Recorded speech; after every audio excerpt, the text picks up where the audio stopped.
दौंडमधील सराईत गुंड रितेश गायकवाड MPDA कायद्याअंतर्गत नागपूर मध्यवर्ती कारागृहात स्थानबद्ध।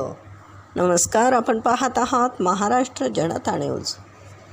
दौंड शहरात दहशत माजवणारा सराईत गुन्हेगार रितेश भीमराज गायकवाड याच्यावर पुणे ग्रामीण पोलिसांनी MPDA कायद्याअंतर्गत मोठी कारवाई केली आहे। दौंड पोलीस स्टेशनचे वरिष्ठ पोलीस निरीक्षक हेमंत शेंडगे यांनी पाठवलेल्या प्रस्तावावर पुणे जिल्ह्याचे जिल्हाधिकारी डॉक्टर सुहास दिवसे यांनी स्थानबद्धतेचे आदेश दिलेत।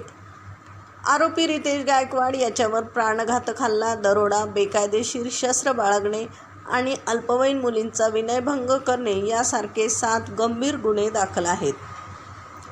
पुणे ग्रामीणचे पोलीस अधीक्षक संदीप सिंह गिल्ल यांच्या मार्गदर्शनाखाली दौंड पोलिसांनी आरोपीला शिताफीने ताब्यात घेऊन नागपूर मध्यवर्ती कारागृहात स्थानबद्ध केले।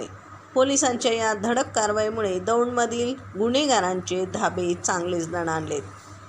प्रतिनिधीसह महाराष्ट्र जनता न्यूज, पुणे।